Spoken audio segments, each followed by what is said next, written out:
Hi, everyone. Welcome to the Austin and Arthur Show. 皆さん、こんにちは。The Austin and Arthur Show へようこそ。We're two Americans living here in Japan, sharing our experiences and cultural differences between Japan and the U.S. 日本に住むアメリカ人2人が日本の文化とアメリカの文化の違いや経験をシェアしています。Many Japanese people use our show for English practice. 多くの日本人の方も英語のリスニング練習に使ってくれています。Today, we're talking about pay it forward and acts of kindness in both cultures. 今日は Pay it forward と両国の親切な行動について話します。So we have 5 questions for you. リスニング問題を5つ用意しました。1、朝が日本に来る前に興味があったのは日本のどんなところですか？ 2、オースティンがスターバックスで説明した Pay it forward はどんなことをするんですか？ 3、オースティンは品川駅で電車から降りたらどんなことがあったんですか？ 4、オースティンが16歳の時に日本で迷子になった時にどうなりましたか？ 5、オースティンは日本でどんな時に親切を感じると言っていますか？ Answers are available for AA friend members. Check the link in the description below. That just happened. Check the link below this video. Oh, I am drunk. So before we talk about the sake, I want to talk about these cups, these ochoko we got. Yeah. They're a gift from our assistant, and they are Edo-Kiriko glass cups. I don't know what that is. Edo-Kiriko is a type of glassware that was made in Edo, which is why it's Edo-Kiriko. And it's supposed to be like when you want to be nice and fancy, you get Edo-Kiriko glasses. Yeah, I mean, they're really nice. I really like them. I got to pick out, so between your design and the one I have. Oh, that's why you got the better one. It's because you picked it. I don't think that's the better one, or this is better. Then why'd you pick it if you didn't think it was the better one? I feel like it matched me. Well, it does kind of match your shirt a little bit, like the wave features. But you know, one thing before we get into today's topic, so speaking about Edo-Kiriko, you know, one thing, after living in Japan for a long time, I've noticed like a difference in sense between like Japanese people and foreigners in Japan. And like, I remember when I first came to Japan, I was really interested in the traditional Japanese stuff, the wabi-sabi, shibui stuff, you know? Yeah. And so for me, when I think of Japanese stuff that's nice, I think of like those kinds of things, you know? Like they look a little bit rough, but they're rough on purpose. Yeah. But a lot of nice things in Japan come from like, for Japanese people, come from like the Taisho era. Yeah. So like, have you ever been to Otaru in Hokkaido? Have you been to did you go to the Glass Museum? No, There? I didn't.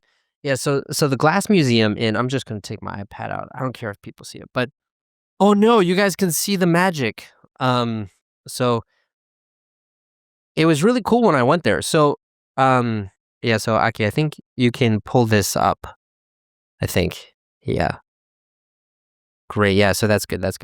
So like it's this museum that's good. Yeah.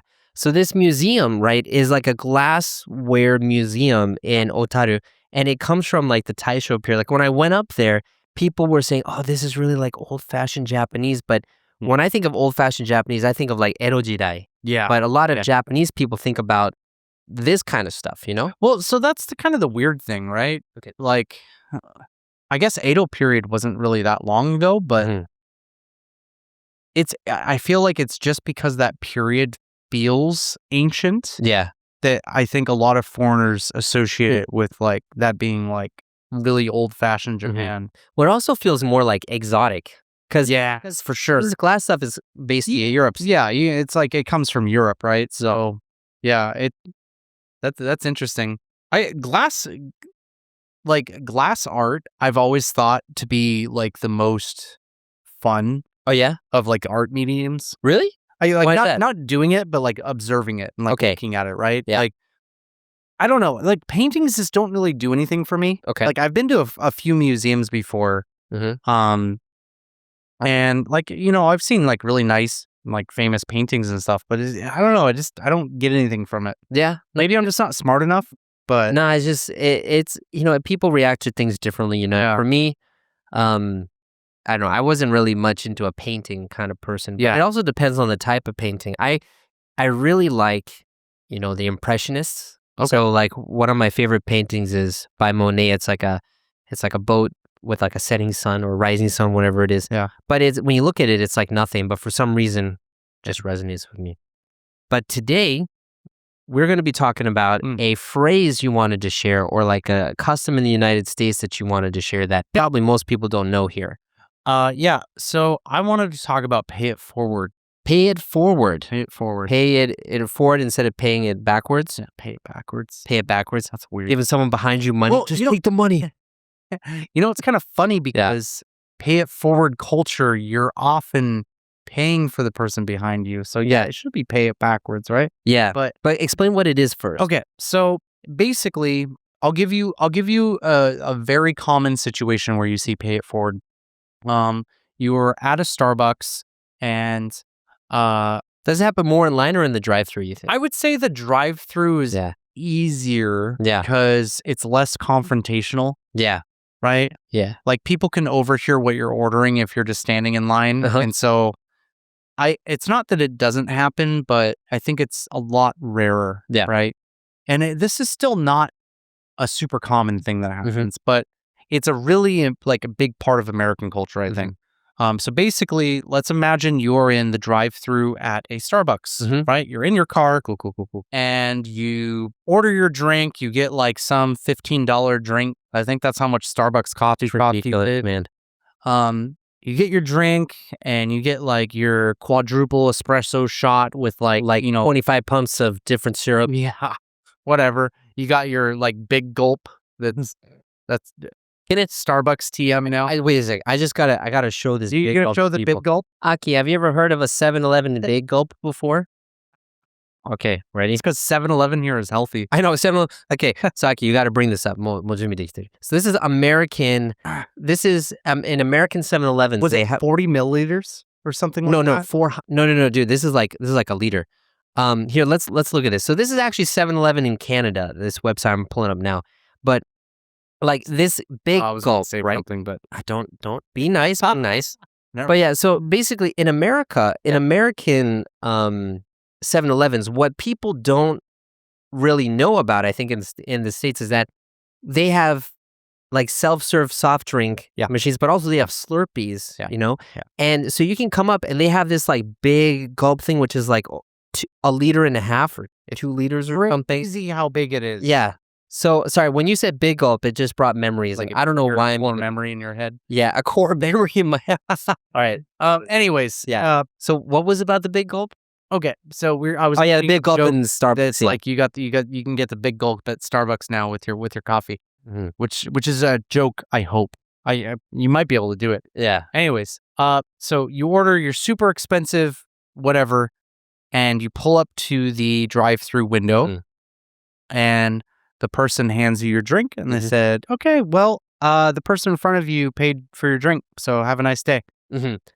Yeah. So when you want to be just kind, you can say at the pay plate at the place where you pay, you can say, "I want to pay for the person's order behind me." Yeah. And that makes sense because you order it, then you move to the payment window. So while you're at the payment window, the other person has already ordered. Yeah, and it's the idea is you're just trying to do a good deed. Just be a good Samaritan, a nice guy. A good Samaritan, right? You don't want to just like do something nice for someone, kind of make their day. Yeah. Right?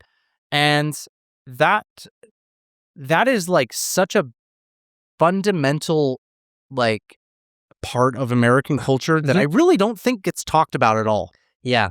Right? Yeah, and it's funny because like in Japan, people talk about how safe Japan is and how people are so courteous and kind and say like, in the Inaka, people say hi to each other. But like Japan, I think, is an extremely low trust culture where they have warnings about be careful of this person. Like even in my neighborhood, which is full of, it's like a kind of well-to-do suburb. Yeah. You can't get there unless you're like pedestrian or you have a car, right? Yeah.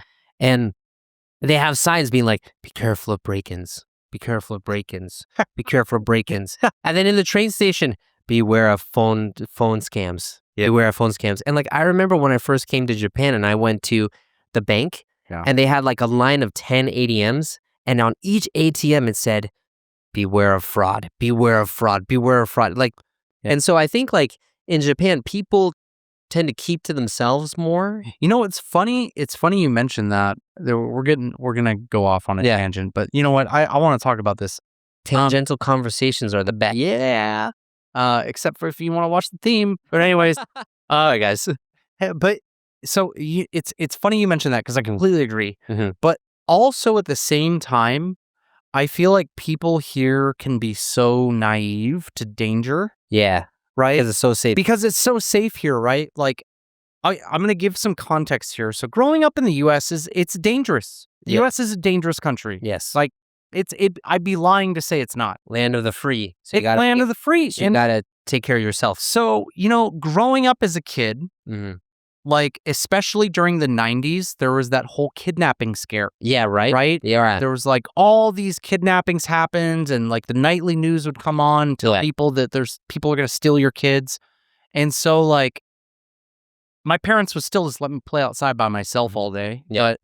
But there was a lot of emphasis, like my parents would be like, don't talk to strangers. Yeah, right. Don't talk to strangers. Don't talk to strangers, right? And so growing up in the U.S. as a kid during the 90s, it's like you kind of build this like paranoia of I need to be aware of my surroundings at all time. I need to make sure there's no weird looking people. I need to be always looking for threats. Yeah. Right? And so you kind of condition yourself as an American to just always be looking for threats. Yeah.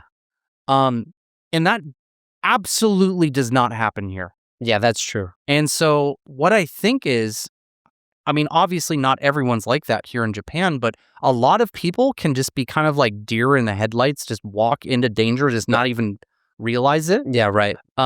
So yeah, it's kind of weird that like you have all these signs that are like constantly reminding you of danger. Yeah. But then people just kind of ignore them and just like go into danger. You know what I mean? Yeah, it's just I've heard a lot of stories of Japanese people going overseas and then getting robbed or you know something happening, right? And or something simple like their wallet gets stolen. Yeah, right. Yeah. So that's funny that you mentioned that because so you have on this one side you have this be careful of others. Yeah. But then you have this pay it forward culture where you just want to be nice to people. Yeah. So. God, I'm still getting over a cold. Just coughing. Thanks for coughing in my direction, man. We're a little bit. I think this is close to like trying to share, man. We share everything, even our germs. Yeah. Anyways, so I think it really comes from Christian culture. Okay. So, you know, it's kind of interesting you brought up like the topic of like Good Samaritan earlier. Because I really feel like this is like literally the definition of being a good Samaritan. Okay. Do you want to explain what that is? Yeah, sure. So so I think let's all right, so Aki, you can pull this up right here.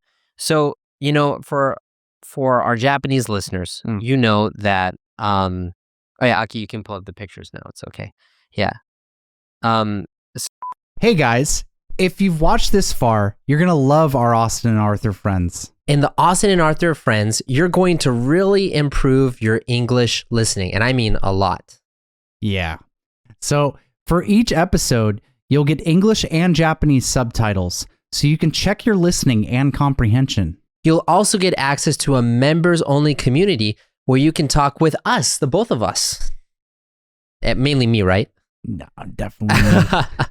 For more info, click on the link here or here or here, or in the description box of this video. Thanks for being our friend. Woo! I have no friends. America and the West is based on like Christianity, right? Yeah. And the Good Samaritan is this story from a story that Jesus told where a guy gets robbed and he gets beaten and all of his stuff is thrown and he's lying on the side of the street. And some people walk by and ignore him, but then this one guy who's a Samaritan, which is just a person from a country called Samaria, he comes by and he patches him up. He takes him to a hotel and he takes care of him. And so this kind of concept of a good Samaritan in America now means anyone who does something out of their way to do something nice or support someone, even if they're not going to get anything in return. That last bit is like the real big emphasis, right? I'll give you another example of this, but I would say it's less good deedy, but it's still good deedy. It's less good deedy. Look at us making up words. Less good deedy. But it's less that, but it still kind of follows the same kind of philosophy, right? Secret Santa. Secret Santa. Okay. Yeah. So Secret Santa is another thing. It's really an American thing. Yeah. Yeah, it is. But what we'll do commonly, this is like an office or school or some like big social situation. But families do it too. Yeah. But basically, you buy a gift from somebody, or you're assigned a person, right? So you all put names into like either in work or in a group of friends. Yeah. So you all put names in this like bowl or box or whatever, and you draw names, and you don't tell anybody whose name you got, right? And you buy that person a gift that you think they will really like, but you don't tell them who it's from. Yeah. Right? And so that kind of follows like the same thing of like trying to make somebody happy, but really removing any like sense of gratification. Yeah, not getting any credit for it. Or credit. Yeah. So it's like pay it forward is the same thing, right? It's like I'm going to do something that's going to physically inconvenience me, either physically or financially, right? It's going to affect me in a negative way, but I'm going to do it because it's going to make someone feel better. Yeah. Right?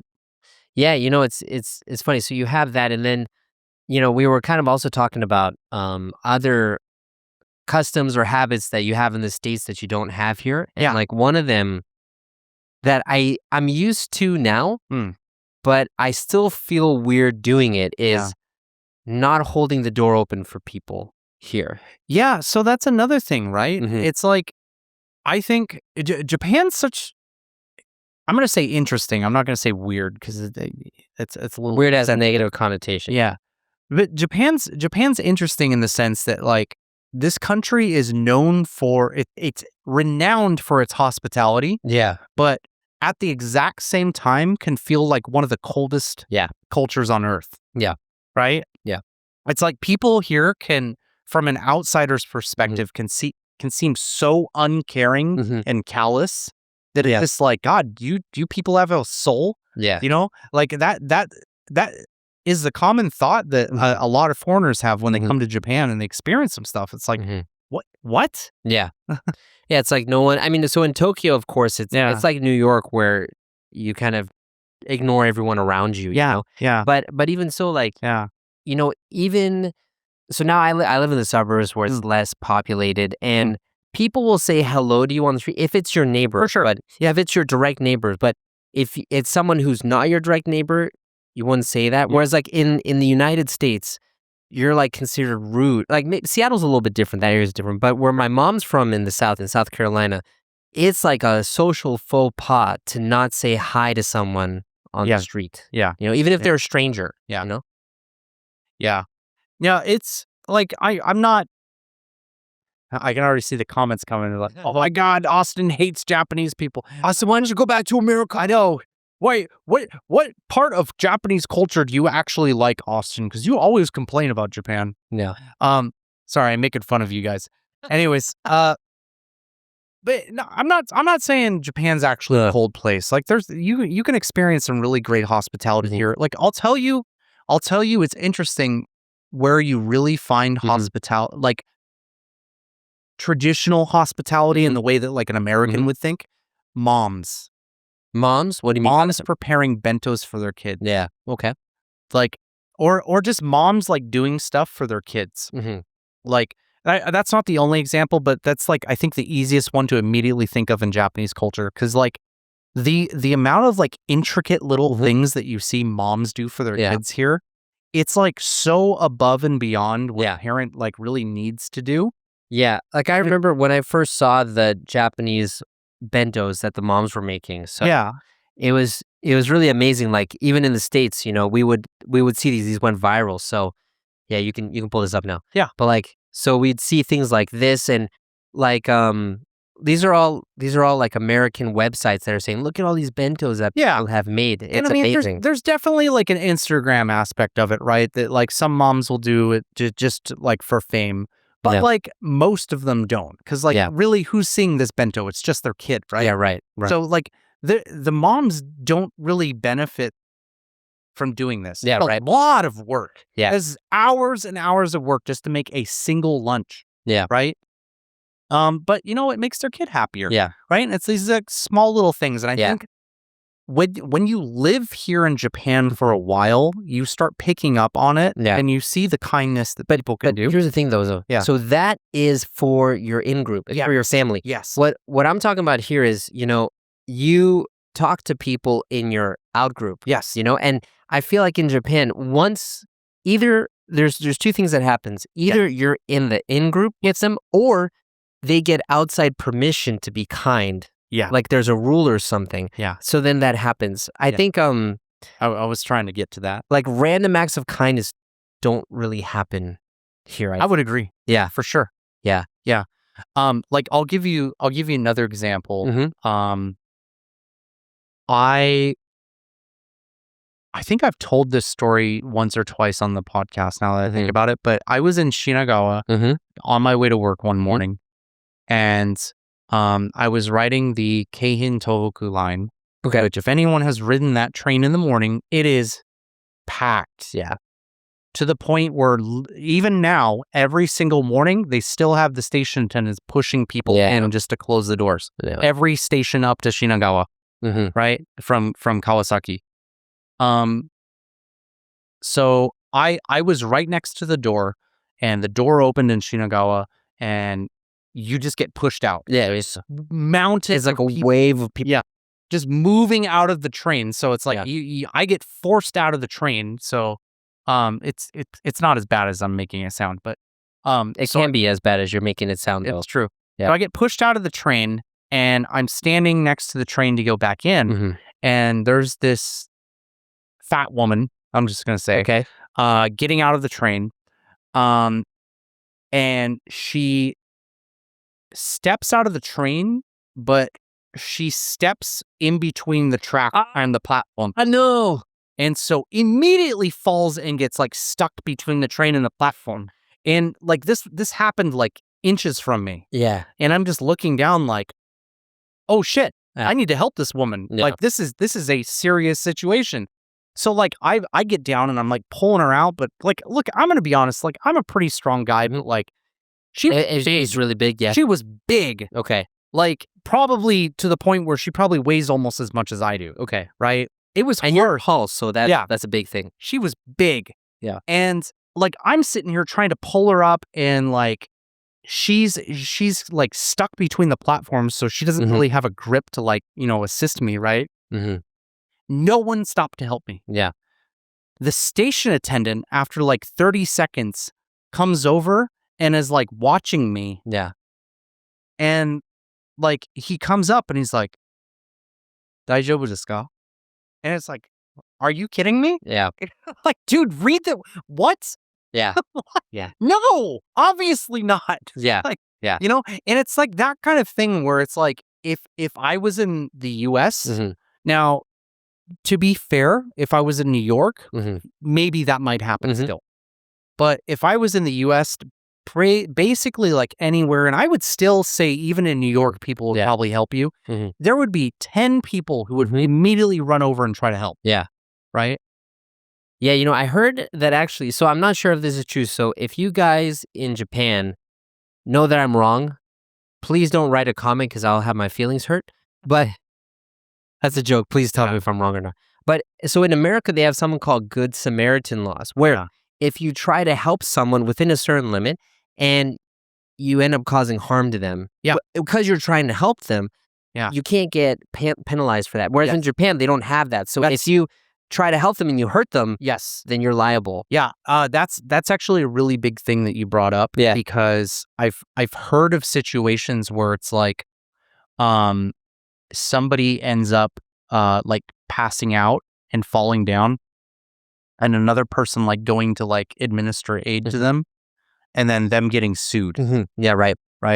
It's like, well, why didn't you do you know what medicine I take? Like, do you know the proper? Do you know? Are you certified to CPR? Like that kind of thing. Yeah. And it's just like, Oh man, it frustrates me because I'm the kind of person. I'm not saying this to brag, but I'm the kind of person. If I see somebody in trouble or danger, I'm going to do something about it. Yeah. Right? Yeah. I can't sit and watch or ignore that. Yeah. I just Well, yeah, because like I can't do it. yeah, you know, when my mom first visited us, visited me with my dad, and I remember we were in the station. There was this old lady trying to pull up a suitcase, like up the stairs, and she was having a really hard time. And my mom was like, she had like this really like hurt look on her face, and she's like, "Why isn't anyone helping this lady?" Yeah, I was like, "That's just the culture." I really feel like here, you know, of course, you know, sometimes you see people helping and stuff, but you know, modern Japanese society really is by the books, follow the rules. So if there's like a rule or an opening, people will do it because that's the expectation. That's why people give the best service here. But there's nothing spontaneous that happens. Yeah. You know, there's nothing that happens between the rules. And so you have kind of this very ordered, very nice, like Disneyland kind of situation. Yeah. But it's also kind of sterile a little bit. But to be honest, like, you know, for someone like me, I'm busy. I'm not trying to look for friends. I'm not trying to be friendly with people. I have a lot of things to do. Yeah. I like it here because things work really smoothly. Sure. Whereas in the States, it's like when someone starts talking to me, I'm like, dude, I don't want to talk to this person. I just want to do something, you know? Yeah. So I understand both sides of it, you know? Yeah. Yeah. No, I feel that way too. I will say, like, it's not like you can't experience that. Oh yeah. Here in Japan, like just random acts of kindness. Like, I'll tell you one example. And this is actually an example that's like really close to me because this is like really one of the things that like kickstarted my love for Japan.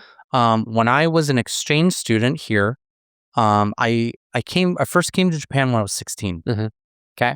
And I was down in Hyogo-ken, so I was down in like Kansai. And I used to like commute to school. So I was staying in Hyogo-ken, and I think my school was like in, I don't remember if it was Sanda? I was staying in Sanda. As you're saying, Sanda. I want to say it was in Kobe, but it might have been Osaka. Okay. You know what? It might have. I mean, they're the same thing. I mean, cool controversy there. I know. It might have been Osaka now that I think about it, because we went to a Hanshin Tigers game right after school one day. Osaka. Yeah. Anyways, let's regard this. So I was on my way home, and you know, as a 16-year-old from America, this is your first time to Japan. The train systems made zero sense to me. Yeah. Because I had to ride two trains and a bus. Yeah. Or sorry, it's a bus and a train, right? And this was 20 years ago, which is it's horrible to say, but man, you're old. Yeah, no. This was 20 years ago, and back then, back in my day, there wasn't any of the little computers that will say like what station you're at. Yeah. You had to really listen to stuff. Yeah. And this was like back when the buses were like, no, dude, I can help you. It's gonna be like it's like like with the nose sound. Yeah. like, you know, and it's just like I don't know if the person was just mumbling or if the sound system sucked. You never can understand what they're saying. And it's like, there's no sign. You're just trying to listen to this. I was lost. I had no idea how to get home. And like, I was freaking out in the station. Yeah. I just did not remember what bus to take. And I remember this woman stopped and like saw I was distressed and like immediately came over. And started speaking to me in English and helped me. Okay. She rode an hour-long bus with me. She wasn't even from Sanda. She rode an hour-long bus with me just to make sure that I got home. Okay. And then went back to wherever she was from. And it was like that random act of kindness that it was like, oh, I love Japan. Yeah. But I will say, she spoke perfect English. Yeah. So what probably is the case is she spent a lot of time in the US and then moved back to Japan. Yeah. And just like maybe got that culture. I don't know. I don't want to assume. I want to assume that there's a lot of nice people here in Japan, but it was like that random act of kindness that like I really connected with, and it really like kickstarted my love for Japan and coming over here. So well, I think that's a great story to kind of put a pin in on this conversation. But I would love to hear from other people too. If especially those of you who watch our show who live in the United States, are there any other sort of customs or habits you've seen in the States that you don't see in Japan? Let us know in the comments. For sure. Maybe we could talk about those in another episode. Yeah. Cool, man. I'll see you next time. Goodbye.